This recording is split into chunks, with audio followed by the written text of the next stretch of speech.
country. So we're very honored by that. And we had many other things that we've done this week. This has been a wild week. And if you have any questions, please go ahead. Mr. President, your reaction to the vote in the House Judiciary this morning? Well, I was actually, believe it or not, finishing up I was doing the final touches on the China deal. And that's going to be one of the great deals ever, and it's going to ultimately lead to the opening of China, which is something that is incredible, because that's a whole big untapped market of 1.5 billion people. And so I was actually doing the finals, but I got to see enough of it, and certainly I spoke to my people. It's a witch hunt, it's a sham, it's a hoax. Nothing was done wrong. Zero was done wrong. I think it's a horrible thing to be using the tool of impeachment, which is supposed to be used in an emergency, and it would seem many, many, many years apart, to be using this for a perfect phone call where the president of that country said there was no pressure whatsoever. It was perfect. The relationship is perfect. I've done much more for them than Obama did for them. It's a scam. It's something that shouldn't be allowed, and it's a very bad thing for our country. And you're trivializing impeachment. And I tell you what, someday there'll be a Democrat president and there'll be a Republican House, and I suspect they're going to remember it. Because when you use impeachment for absolutely nothing other than to try and get political gain. Now, with that being said, my poll numbers, as you know, have gone through the roof. Fundraising for the Republican Party has gone through the roof. We're setting records. Nobody's ever seen anything like it, because the people are disgusted. The people are absolutely disgusted. Nobody's ever seen anything like this. And I watched yesterday, I got to see quite a bit of it yesterday, and I watched these Democrats on the committee make fools out of themselves, absolute fools out of themselves. And I also saw them quoting all the time incorrectly. They kept saying me. It wasn't about me, it was about us. The word was us. So they kept saying me. It said us. Can you do us a favor? Our country, comma, our country. Then it talked about seeing the Attorney General of the United States. For these people to say me, they would say me.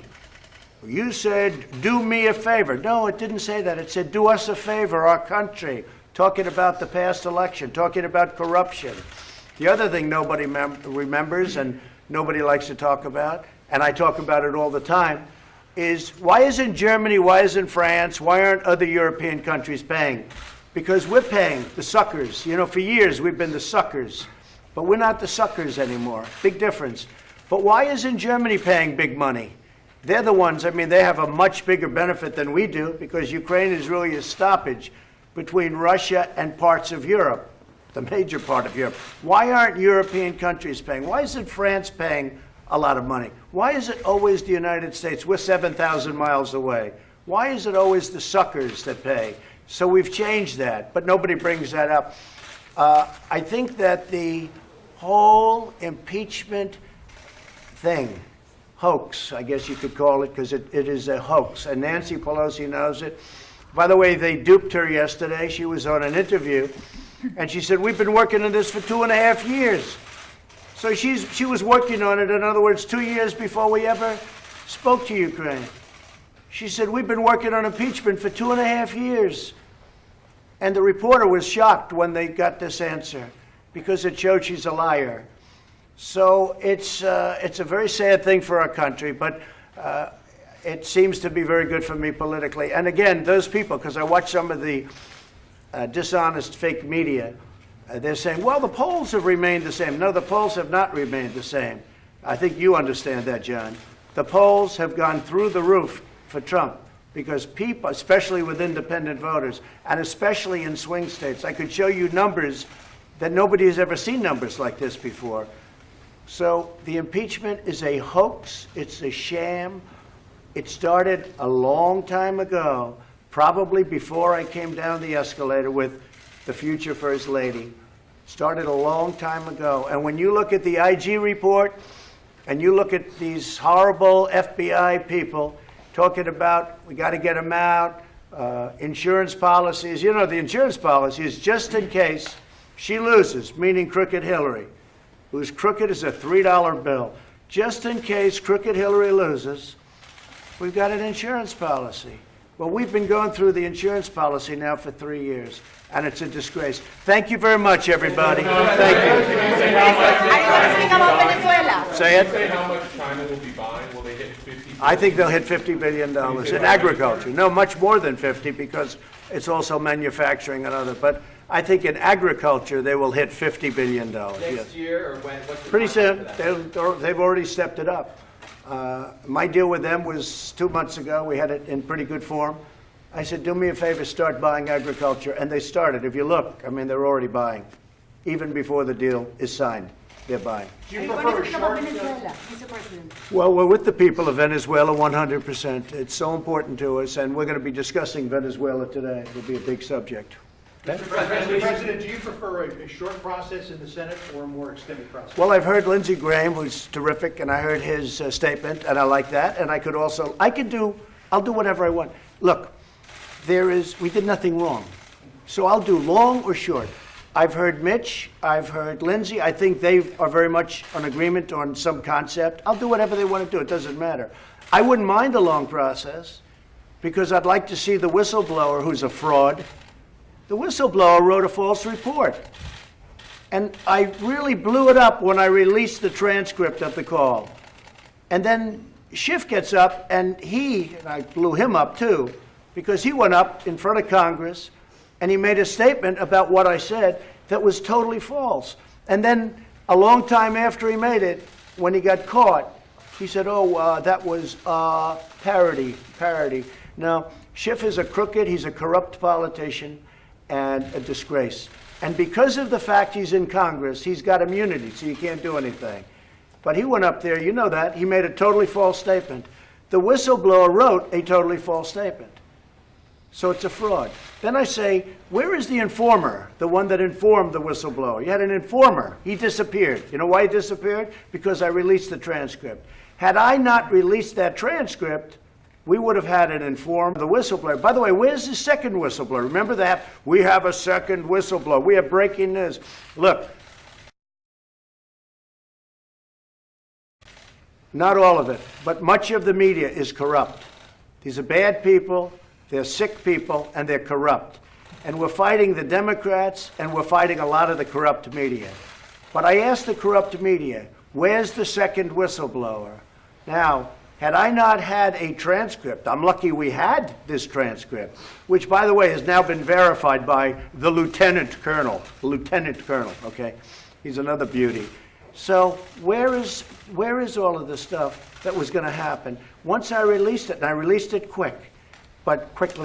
But once I released it, all of a sudden, the second whistleblower disappeared. The first whistleblower, who was all set to testify, all of a sudden, he becomes this saint-like figure that they don't need him anymore.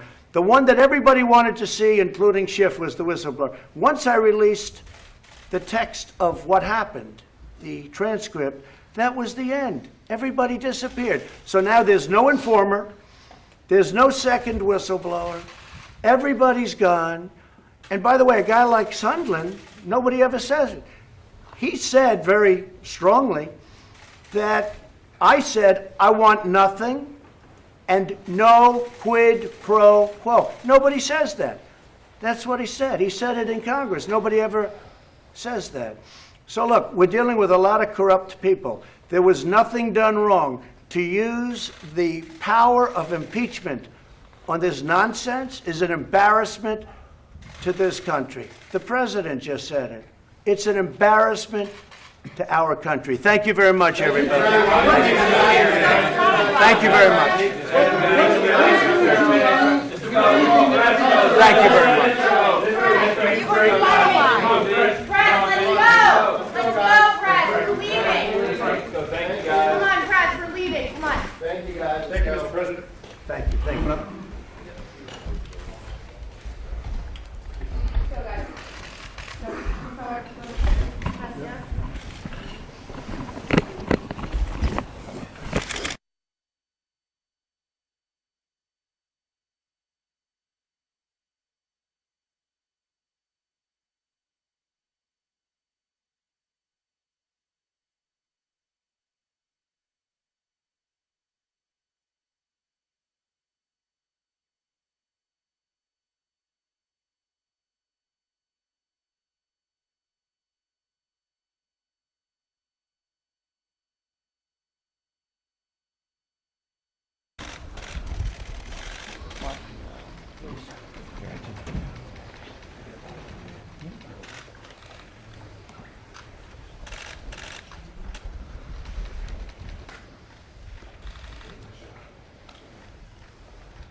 Well, thank you very much. It's great to have the president of Paraguay here. We're doing a lot of work with Paraguay on terrorism, on drugs, on trade, a lot of different things, and we've had a great relationship. So, Mr. President, it's an honor to have you. Thank you very much. Thank you very much, Mr. President.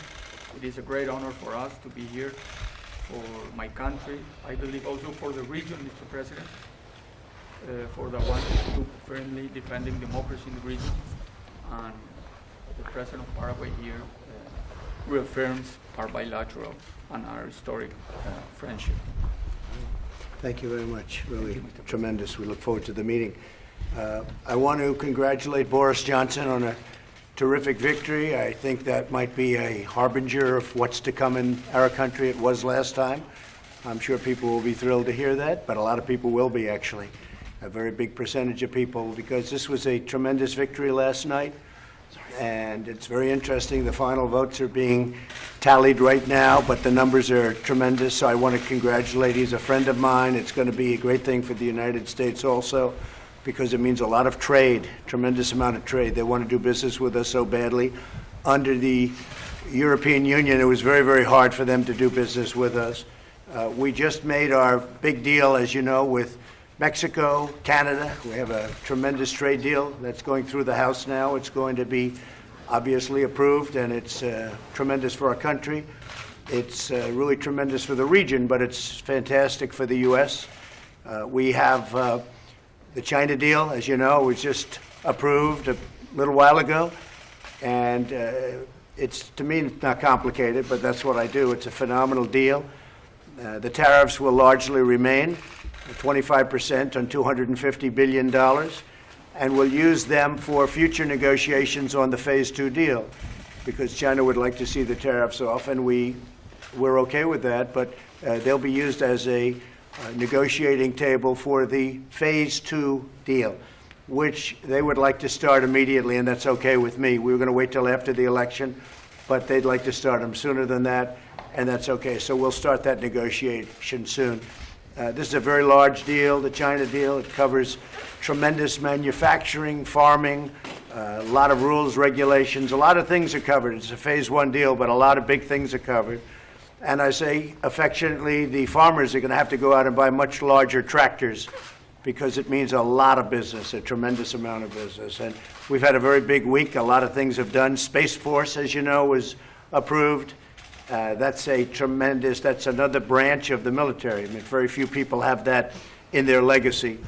And we have that, just like the Army, the Navy, the Air Force, the Marines, the Coast Guard. We have another branch of the military, to think of what that means. But very vital. It's going to be, with time, it's going to be certainly one of the most important branches. We'll have our own representative. It will have its own representative on the Joint Chiefs of Staff. It's a big deal, something that a lot of people thought couldn't be done, but the Space Force will be a very important component of our defense and, frankly, our offense, and it'll be very important for our country. So we're very honored by that. And we had many other things that we've done this week.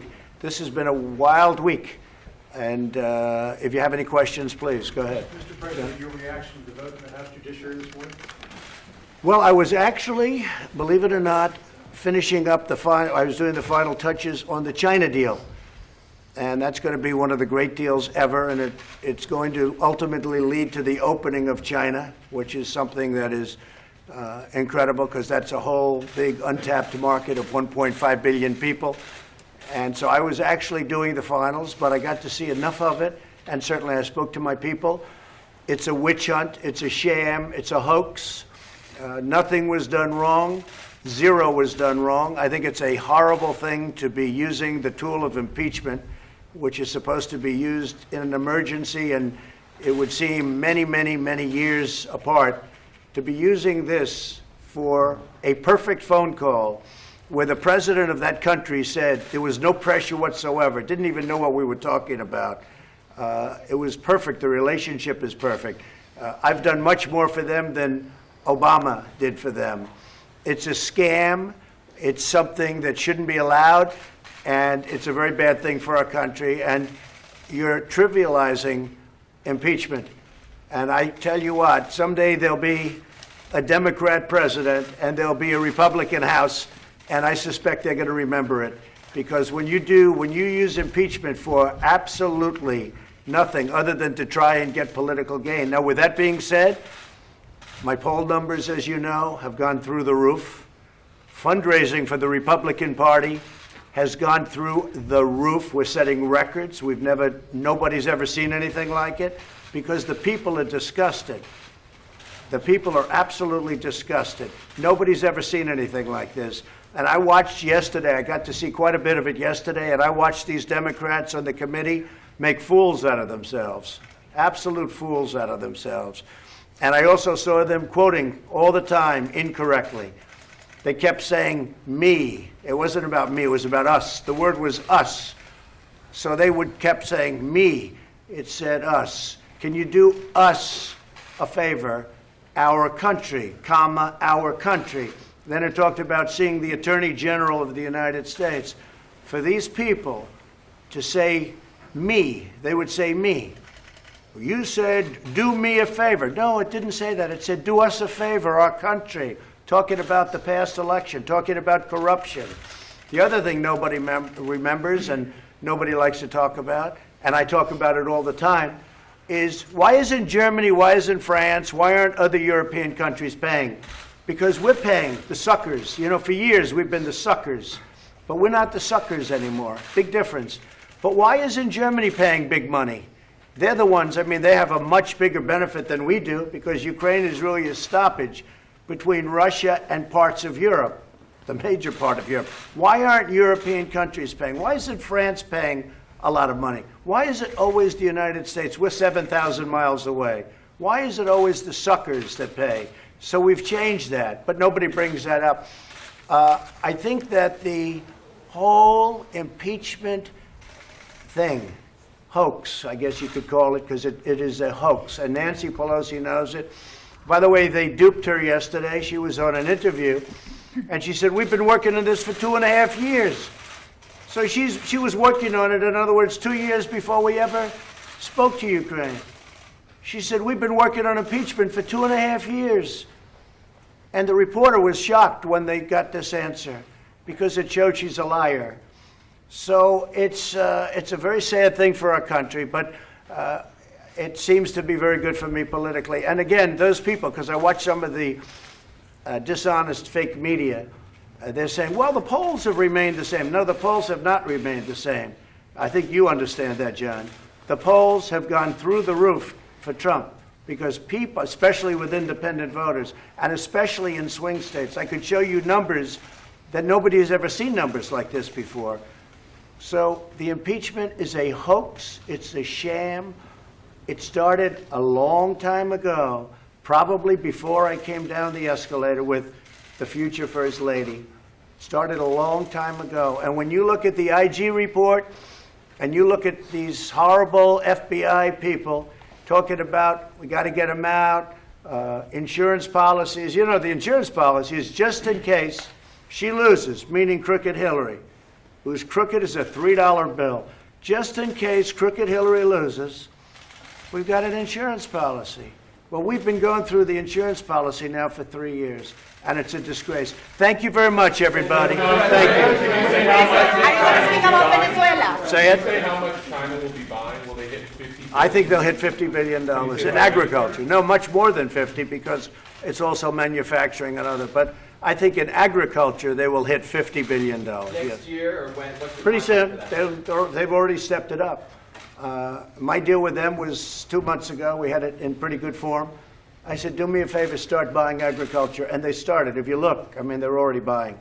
Even before the deal is signed, they're buying. Do Are you you going prefer to a speak about short, Venezuela, Mr. President? Well, we're with the people of Venezuela 100%. It's so important to us, and we're going to be discussing Venezuela today. It'll be a big subject.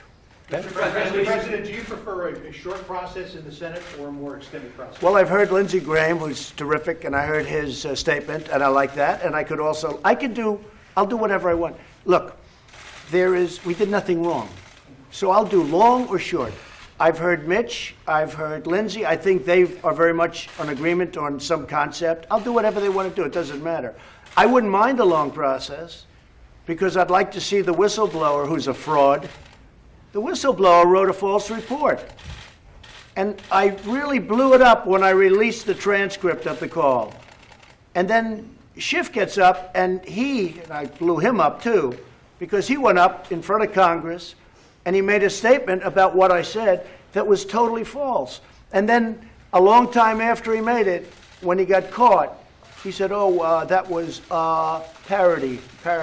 Now, Schiff is a crooked, he's a corrupt politician, and a disgrace. And because of the fact he's in Congress, he's got immunity, so you can't do anything. But he went up there, you know that, he made a totally false statement. The whistleblower wrote a totally false statement.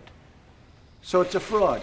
Then I say, where is the informer, the one that informed the whistleblower? You had an informer. He disappeared. You know why he disappeared? Because I released the transcript.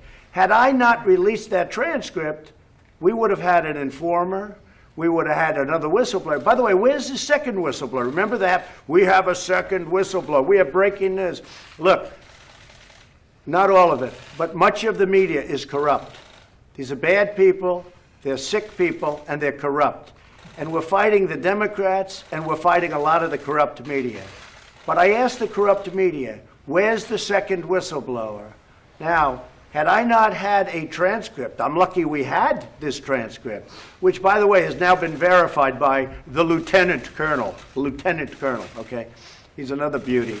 So where is all of the stuff that was going to happen? Once I released it, and I released it quickly, but once I released it, all of a sudden, the second whistleblower disappeared. The first whistleblower, who was all set to testify, all of a sudden, he becomes this saint-like figure that they don't need him anymore. The one that everybody wanted to see, including Schiff, was the whistleblower. Once I released the text of what happened, the transcript, that was the end. Everybody disappeared. So now there's no informer, there's no second whistleblower, everybody's gone.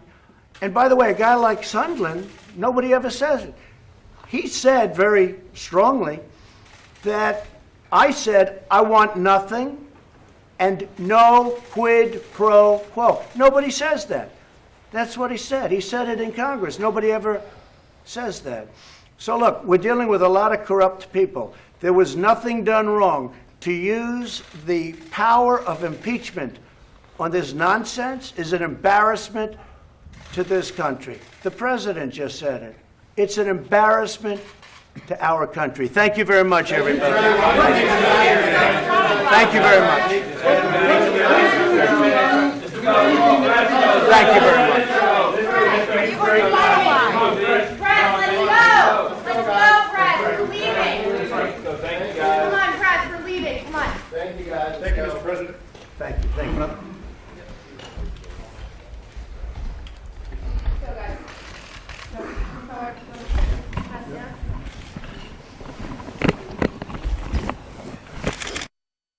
Left. Well, it means that you've got to be ready to build a coalition and gather that majority. But here's the thing. In America, today, most Americans are with us, and by us I mean with my party, on every major issue. From areas where the Democratic Party has been trusted all along, like wages and the need to have a higher minimum wage, working conditions and the need to have paid family leave, health care and the need to expand health care, taxes and the need to make sure that the wealthy pay their fair share. But not only on those issues where my party's been on defense for a long time, like immigration or gun policy. Most Americans, including most Republicans, most gun owners, get why we need at least to have universal background checks and things like red flag laws to disarm domestic abusers and others who are dangerous. And you'd never know it watching TV or watching the behavior of this Congress. Ideas that command a majority of the American people can't seem to get a majority in Washington. And what we need to do right now is galvanize, not polarize, an American people that is ready to deliver these kinds of reforms right now. There are polarizing issues in the news today. Impeachment. House Judiciary Committee formally voted to move 2 articles of impeachment toward a floor vote. What's your response to the House Judiciary Committee vote along party lines this morning? Well, the House was left with no choice by the president behaving time and time again in ways that are an absolute affront to basic American values and constitutional norms. I just saw on the way in here that he managed to insult a Purple Heart recipient with another personal attack on You're referencing Colonel the Vindman. president's comments this morning about Lieutenant Colonel Vindman? Right. So there's the broader pattern of behavior that is an affront to our values. And then there's the fact that there were documented abuses of power, not only things that emerged in the hearings, but just stuff that we watched the president do in plain daylight that require a response. And something as grave and as serious and as historic as the impeachment process is not something we can view through a partisan or political lens. I will say it is tragic that, unlike what we've seen in, for example, the run-up to the resignation of Nixon, that the Republican Party has decided to continue riding this tiger until it finally devours them. But it doesn't change the fact that this should be something that's beyond politics. Should there have been more articles of impeachment, or are you comfortable with these two, abuse of power and obstruction of Congress? I'll leave it to the House to decide the boundaries of a resolution. The problem, of course, is that there was such a menu of horrifying abuses of power that you had to kind of narrow it down. I mean, the number of things that this president has done that are, at least in principle, potentially impeachable is dizzying. At a certain point, they've got to pick and make a case, and that's what they're doing. Some moderate Democrats are a little uneasy about this upcoming impeachment vote on the floor. Is it the duty of Democrats in the House to vote to impeach this president on these two articles? Well, they would certainly get my vote. And I think the broader issue right now is that we have to draw a line about what kind of conduct is acceptable. Look, presidents might look back at this moment 100 years from now when they are evaluating whether no one's above the law or whether a president can get away with anything. And I think it's important for the future as well as for the present that we draw that line. You brought up the president's comments about Lieutenant Colonel Vindman. If you're the Democratic nominee, you could get a political punch to the face every day from President Trump. You may not want to deal with it, but you would have to deal with it. Are you ready for that kind of environment, these kind of comments?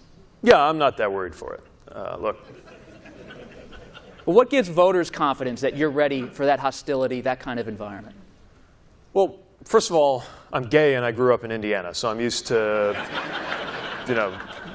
that kind of schoolyard talk doesn't bother me.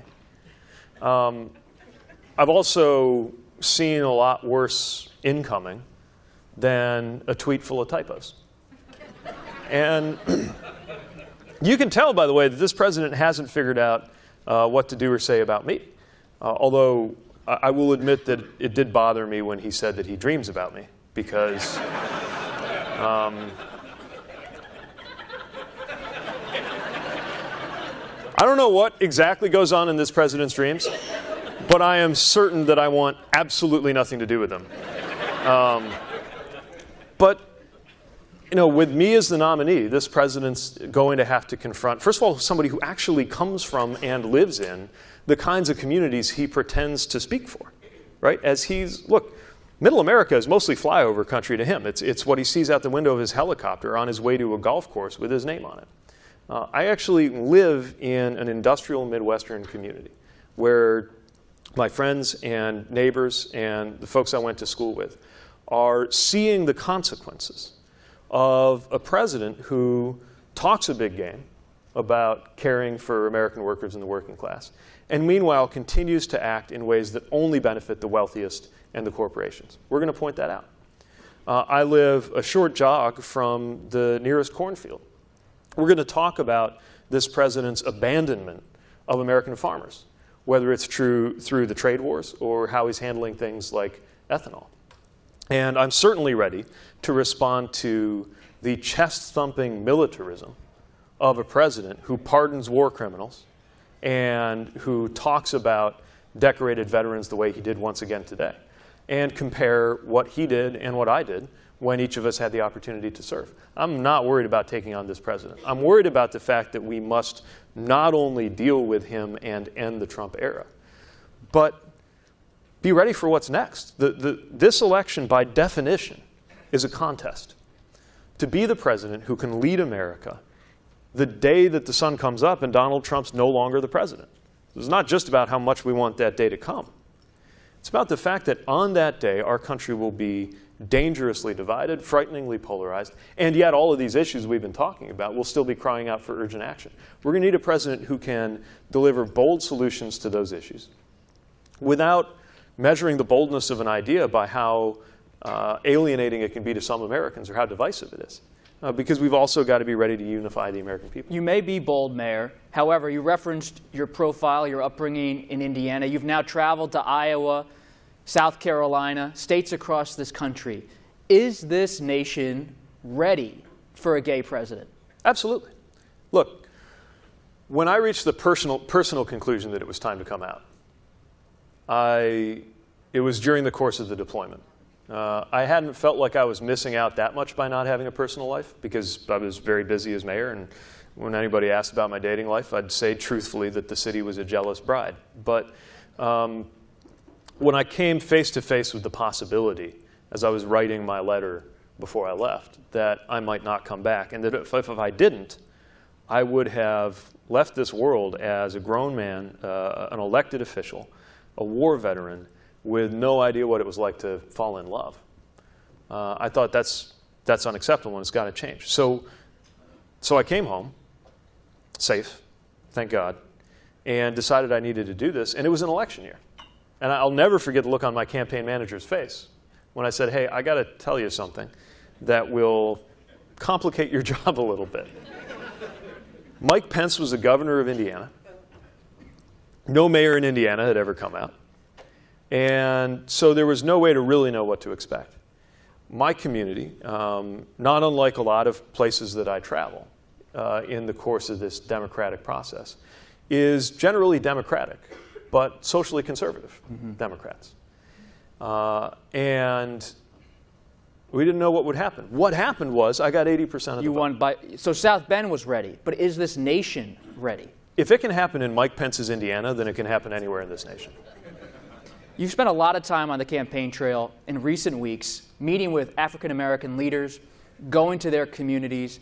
You've engaged with that community in South Bend as mayor, but what have you learned in recent weeks? Anything new? What has the experience taught you as you've engaged with African-American voters and leaders in different states? Well, one of the things we're seeing that's not new, but we're talking about it in new ways, is the extent to which there are a lot of African-American voters who feel not only abused by the Republican Party, but sometimes taken for granted by Democrats. I remember the pastor when I was first running for mayor who said, hey, I'm glad you're here, but everybody knows how to come to church before an election. And it was very important for me that he see the work we would do. In fact, right now we're partnering with him and his church on low-income housing in that neighborhood. But similarly, nationally, one of the things I've seen is how even now folks feel passed over. I'll give you an example. In our most recent trip to South Carolina, now remember, South Carolina is an early primary state, right? The kind of state that gets a lot of attention in presidential elections. We went to Allendale County. It is the poorest county in South Carolina by many measures, and met with local leaders and Democrats there, including extraordinary African-American women who are leading at the forefront of the local party, as they have been the backbone, not only in the South, but especially in the South, of propelling us to wins in elections. And they told me they hadn't seen a presidential candidate in more than a decade. And it was so important to have the conversation about what they were seeing and what they were living, largely because I think it challenges a lot of the assumptions that go into the political coverage. So the assumption that, for example, we can either reach out to rural America, which people imagine in a very kind of white way, or we can focus on issues of racial justice, overlooking places like South Carolina and so much of the rural South, where talking about rural issues is talking about racial justice because there are so many African-American families living that struggle of underinvestment in rural communities. Just as in my hometown, it makes no sense to act as though there's a choice between supporting auto workers and talking about lunch bucket issues and caring about racial justice and making sure that African American and Latino families can get ahead, because so many of our auto workers are, in fact, from African American and Latino families. There remains skepticism, though, Mayor. This week, Democracy in Color released a report on your record on racial issues in South Bend, specifically on the record of hiring and contracting diversity, a very low percentage, according to this report, going to minority business enterprises. What's your response to that report?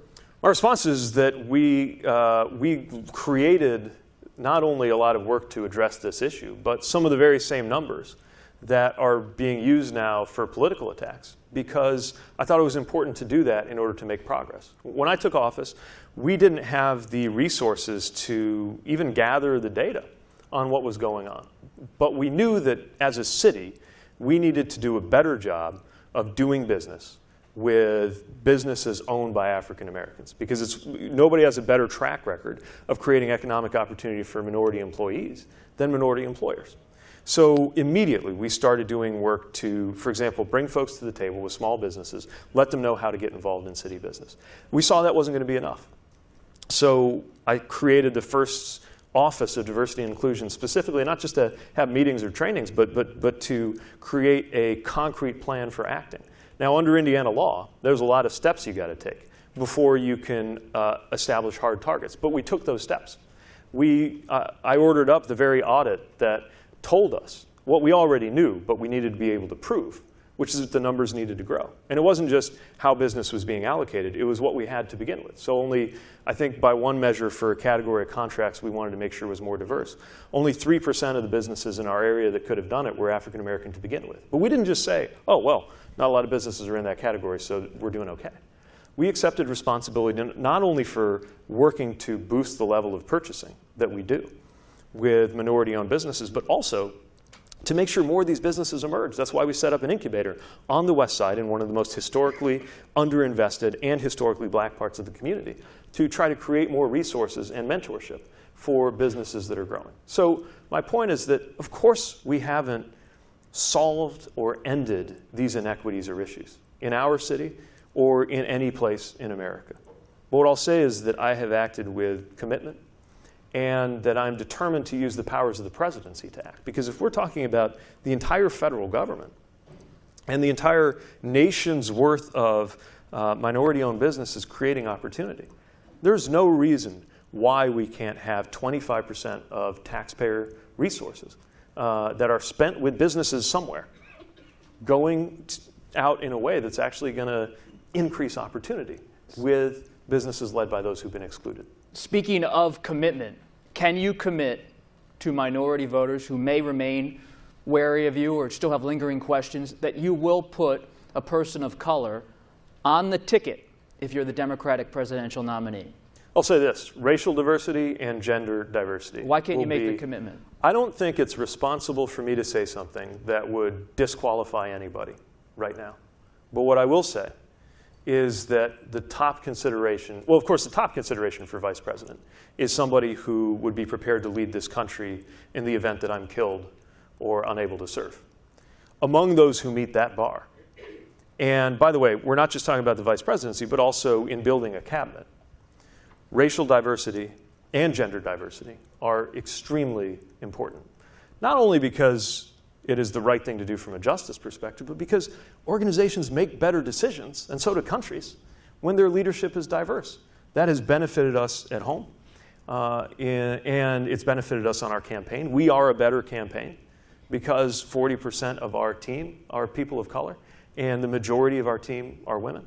And I have also made the commitment, I'm not sure if anybody else has, that my cabinet will be at least 50% women too. What's your reaction, and does it bother you, when you see protesters outside of your fundraisers in recent days calling you a corporatist, calling you Pete Romney? What's your response to those protesters and that critique?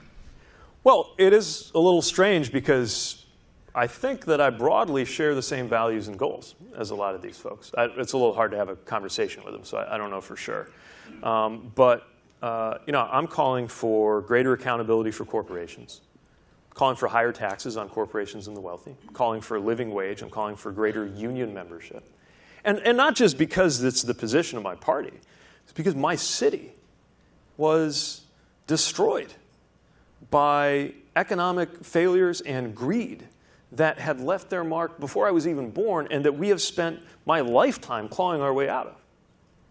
So I'm under no illusions about all of the ways in which our current economic system has failed us. Now, part of our democratic process in all of its messy beauty is that individuals can choose whether they're going to focus on supporting a candidate that they believe in or coming to something you're doing and holding up a sign or chanting. That's fine. It's democracy. But as we navigate these differences we do have in the party, I hope we can remember, first of all, the importance of building a campaign that can draw together and include as many people as possible so that we don't just win the presidency, but we win big enough that it sends Trumpism into the past along with Trump. But also that we need to do this in a way that supports the simple necessity that when we get to next summer, and out of the 25 Democrats and counting who have wanted to be president, 24 aren't going to be the nominee. We got to rally around the one who is quick. I'm determined to do that. And we, not just as a party, but as the community of everybody in America, whether you think of yourself as a Democrat, an independent, or a Republican of conscience who can't take what's going on in the city anymore, we need to hold that together and win. It's not just protesters. Senator Warren said in a speech this week in New Hampshire that she has a rival in the race who, quote, offers top donors regular phone calls and special access. When a candidate brags about how beholden he feels to a group of wealthy investors, our democracy is in serious trouble. That comment was widely seen as a reference to you. Is that a fair critique? What's your response? You know, the thing about these purity tests is the people issuing them can't even meet them, right? If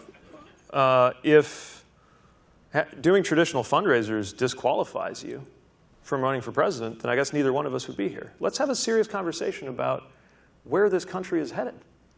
And hitting somebody with a process purity test when we're in the debate of our lifetimes about what it's going to take to move this country forward. In very specific policy terms, like who has a better vision on how to make sure we move to universal health care in this country, and in broader terms about what kind of path is needed to create that sense of belonging and replace that sense of exclusion that is defining American life. This deserves to be at the center of the debate, and that's where I'm going to keep my focus. When you say you want to move toward universal health care, does that mean politically, eventually, you would like to see Medicare for all? Yes. I would like to see it, but I'm not going to impose it on others. See, the idea of Medicare for all who want it, which is what I call my plan. We set up a public plan. We make it available to everybody. If you're uninsured, you get auto-enrolled into it. So there's no such thing as an uninsured American. But if you like the plan you've got, I'm not going to force you off of it, right? Now, either it's going to be better than any alternative. And if that's the case, and I suspect it is, then what happens is more and more people choose it, and organically, that's how you get to Medicare for all. That's what I've been talking about from before the time I got into this race. But I'm willing to acknowledge, just in the spirit of putting a little bit of humility into our policy, that instead of just assuming that sitting here in Washington, we're going to know what the right plan is for everybody, or even what the right timeline is for everybody to come over, we're going to let people figure it out for themselves. I trust you to figure out your own health care, especially when we create these options. And if I'm mistaken about my plan being the best, if for some folks some other plan is better, I'm not going to take that away from you. What do we gain by that? The principle at stake is not making sure the government is delivering your health insurance. The principle at stake is making sure that you have health insurance without cost ever being a barrier, and that there's no such thing as an uninsured American. Did any of your work on health care at Blue Cross Blue Shield in Michigan give you pause when you were with McKinsey? Well, it certainly made me aware of how big an insurance company can get and how governments aren't the only things that can get bureaucratic. It's not like it made me an expert on healthcare. It was my first study at the company out of school, and I was mostly perfecting my skills with things like PowerPoint and Excel. But I learned enough to get a sense of why doing something in the private sector isn't automatically better than in the public sector. Any regrets about working for McKinsey? No. You talked about farmers and winning them over. President Trump announced today and a little bit yesterday new details on this phase 1 deal with China on trade. One, do you buy that it's an actual deal with China? And two, how does it shape your own campaign and your outlook on 2020 on trade and winning over those voters? Well, first of all, this part 1 phrasing strikes me as awfully squishy. And I think it's revealing that China has been a little more cautious about how they're going to characterize this deal, if we have a deal. It, from what I can tell, defers all of the most important issues around intellectual property, around subsidies and other kinds of manipulations, to this mythical phase 2 that I guess we're just supposed to trust him, he's going to deliver if we put him back in. And meanwhile, gives away a lot of our leverage for those deals. So I guess we can count it as some relief that some of these tariffs aren't going to kick in. But that's just pouring a bucket of water on a fire that he started, because we shouldn't be here in the first place. And this trade war is costing farmers, it's going to cost consumers, and it's a problem created by a president who lacks any kind of strategic thinking about what we've got to do with respect to China. I'm actually more concerned about China than some in my party. I think that it is a big issue. I think that the rise of techno-authoritarianism, I mean, the use of technology to perfect dictatorship, represents a serious challenge to the American model. But our strategy for dealing with that is going to require a lot more sophistication and a lot more strategy than just poking them in the eye with a trade war to see what would you do as president if China continues to treat Muslims as they are doing right now, bringing them to different camps? How would you respond if you were in the Oval Office to that? Well, first of all, the president indicated that our president indicated that his silence could be purchased on human rights issues, whether it's the internment of Muslims in Xinjiang or the quest for democracy in Hong Kong. And that is a nightmare for human rights, because America is only America if we're advancing not just American interests in the narrow sense, but values that have been at the heart of America's leadership around the world, at least when we're at our best, and are one of the reasons why we have the strategic edge of the community of nations, people around the world, looking at us as a champion of things that they believe in, not as American values, but as human values. It is an affront to human values to have people rounded up and put into camps because of their religion or ethnicity, and to not hear a peep of meaningful moral support from the American president shows you just how far we've slid. And it will have a chilling and depressing effect, not only on our adversaries, where there's comparatively less leverage, right, whether we're talking about China or the behavior of other countries misbehaving right now, but also our allies. Because if we won't even offer moral support on something like that with a strategic competitor like China, what message are we sending to a player like Saudi Arabia about our seriousness on issues of human rights? Are we in a populist time? We brought up the British election a little bit earlier. Are you contending with the rise of populism and nationalism abroad and how you're going to have to deal with that if you're the Democratic nominee? You may want to make a moral case on international alliances and other issues, but maybe that's not where the country is. I think where our country is a desire for some level of stability and security and confidence that our political and economic systems are actually going to deliver for us more than they have. And what's fueling a lot of instability and anger is the simple fact that, think about this fact. Right now, the gross domestic product of the United States is going up. Life expectancy is going down. Those two things shouldn't even be possible at the same time.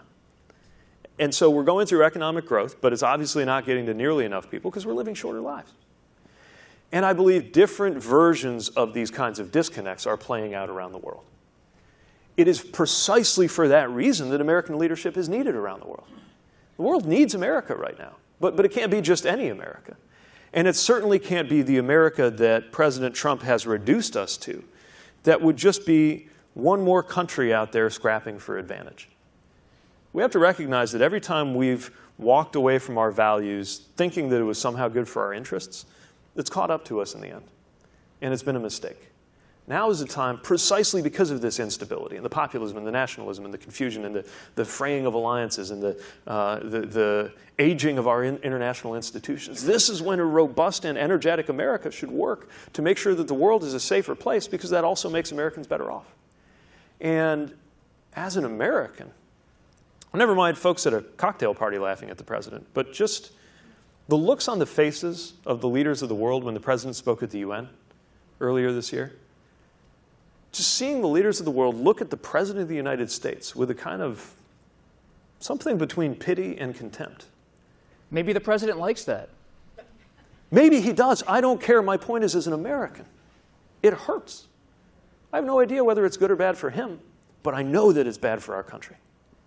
I want the leaders of the world to look to the American president for leadership, for help, for moral authority.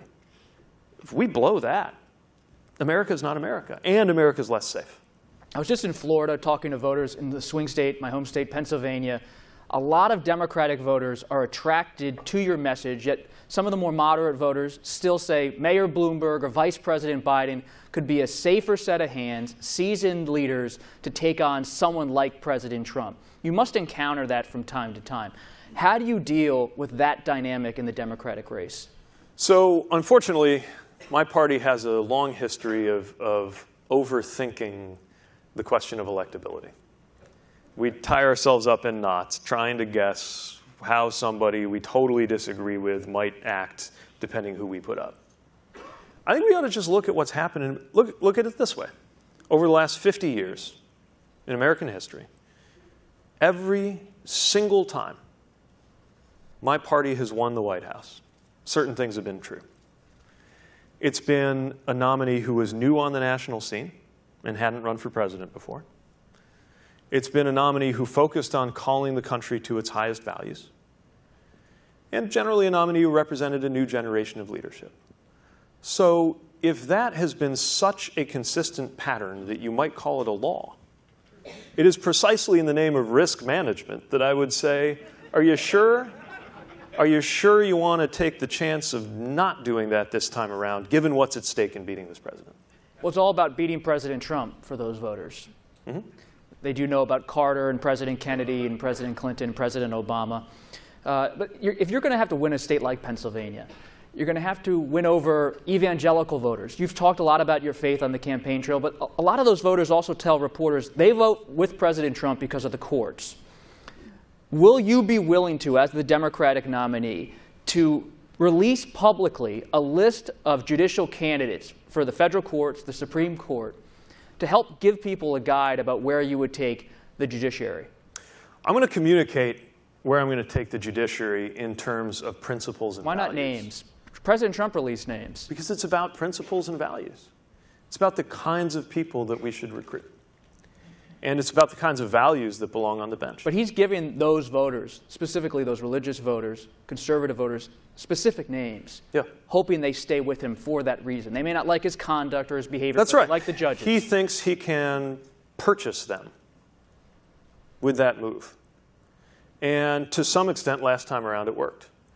My message to voters of faith is, right now, you got a White House that you can't help but look at and ask yourself, what happened to I was hungry and you fed me?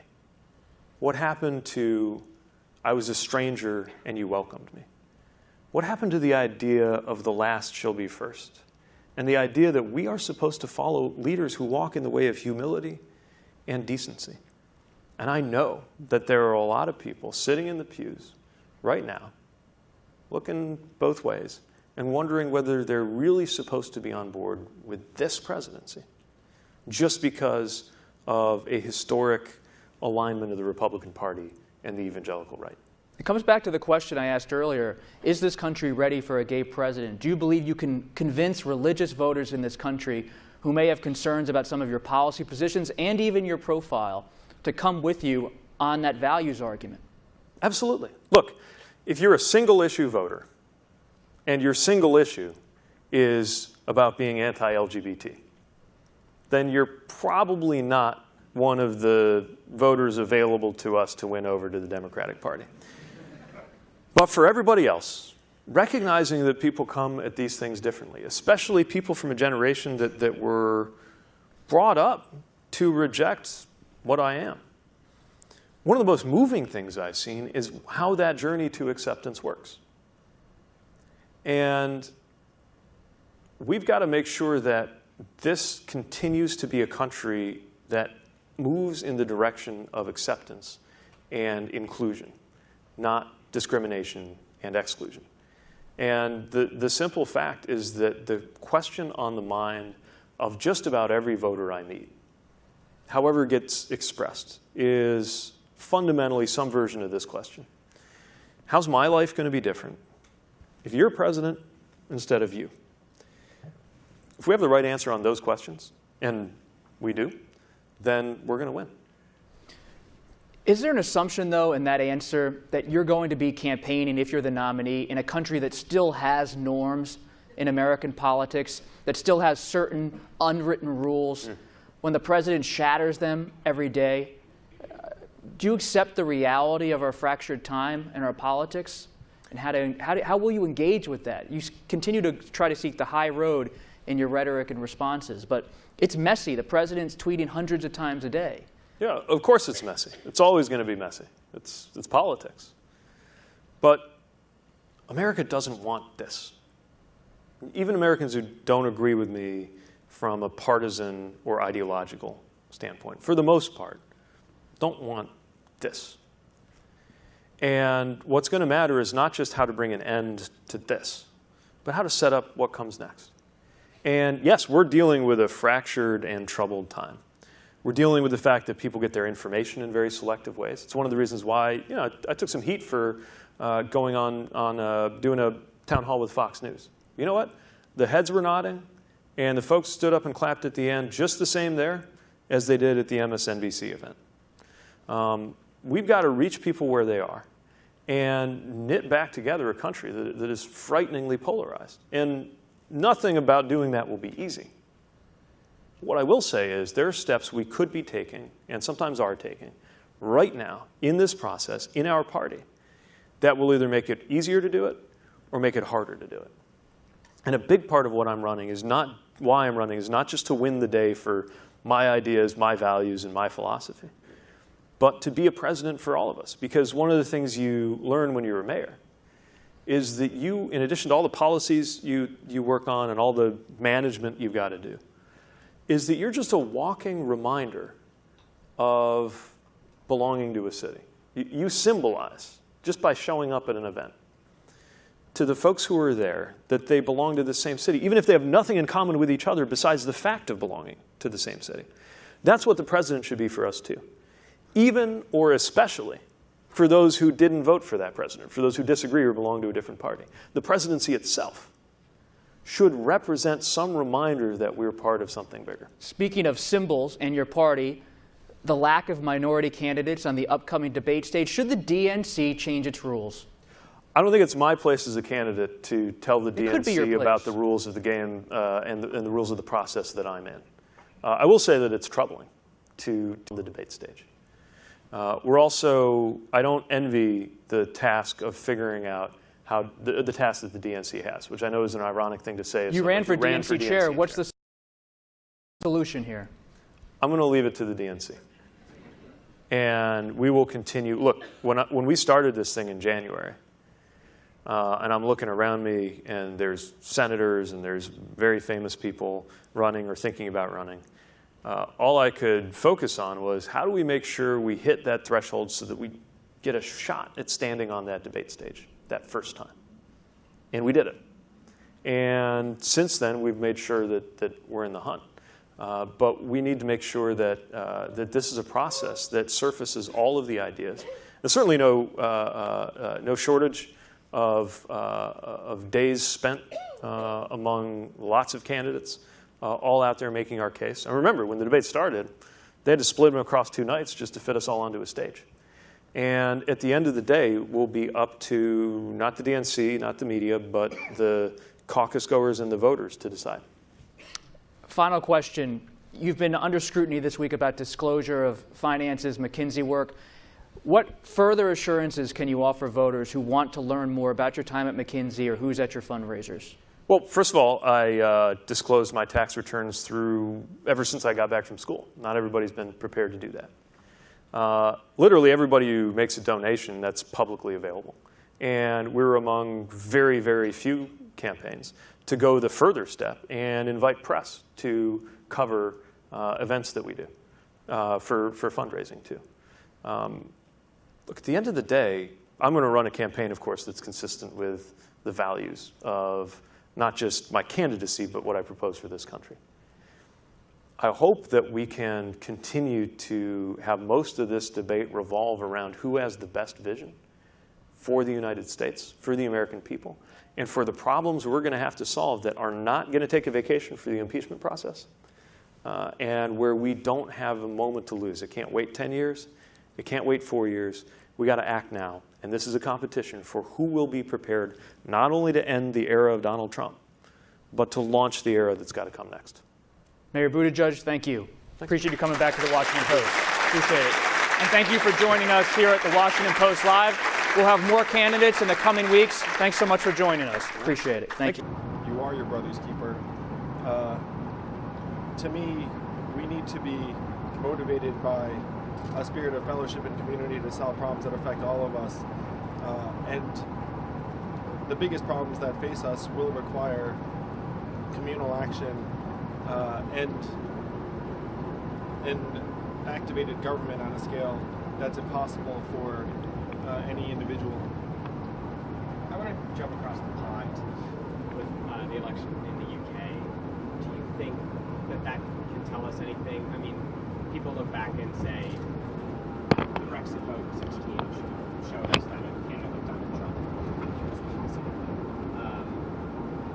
And yesterday the Conservatives won their largest majority since 1987. Is there anything to be learned, or any lessons or warning signs for Democrats from that election? There are patterns playing out in democracies around the world where the Brexit vote took many people by surprise, and the UK is still dealing with the aftermath and the aftershocks. Many people thought it was impossible for Donald Trump to win in 2016, yet here we are. I'm going to go on a limb and say many people thought it would be impossible for me to be one of the last candidates standing at this point in the race, yet here we are. We're on the bus. So, to me, we have to be open-minded about different kinds of possibilities, certainly in the political realm, because we are seeing unprecedented economic and technological change that's pushing millions of workers around the world to the side. We're seeing the ravages of climate change manifest in migrant crises that are impacting countries in unpredictable ways, including in our politics. I'm still somewhat confused as to why people have not taken the lessons to heart from our own election in 2016, where you look up and say, why is Donald Trump our president? And if you ask the cable networks, why is Donald Trump our president? The clear message you get is some combination of Russian interference, racism, Facebook, the FBI, Hillary Clinton, and emails.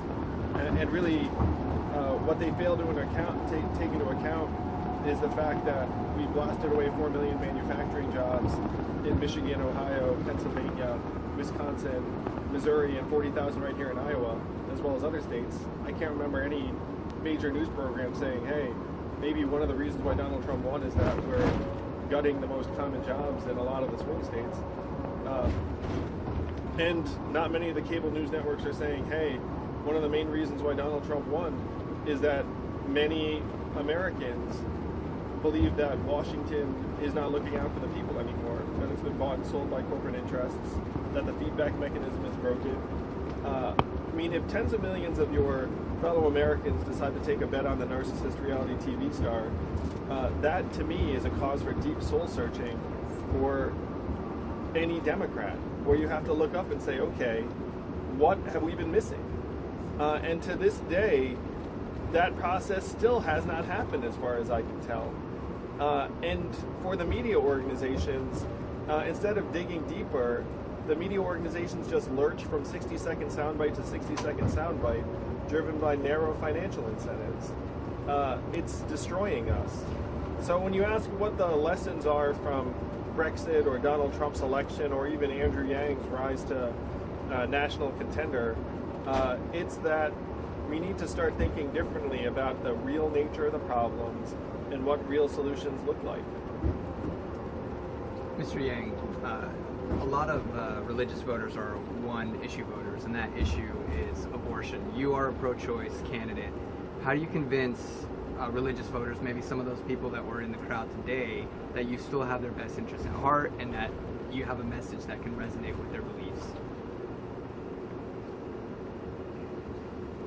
I am a pro-choice leader. I think that women's reproductive rights are for them to determine. But a supporter reached out to me and said that the freedom dividend is the most pro-life policy they have ever seen, because how many people are not having children because they're afraid that they're not going to be able to provide for them. And so this supporter reached out and said, in order for us to have a society that people are excited to have children and raise children in, then we need to evolve past this sense of financial scarcity and deprivation that pervades our society. And so this person reached out to me and clearly was a voter of faith, and they believed that they were on the other side of the abortion debate, but they said that they were going to support me because they saw that I was looking out for the moms to be and the circumstances that children would experience when they come into this world. You mentioned that you're still on the spiritual path and trying to find your footing. Can you talk about a time in your life where your faith was challenged the most?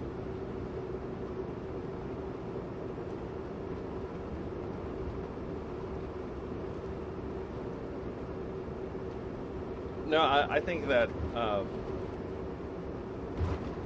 I've led a very, very blessed and fortunate life.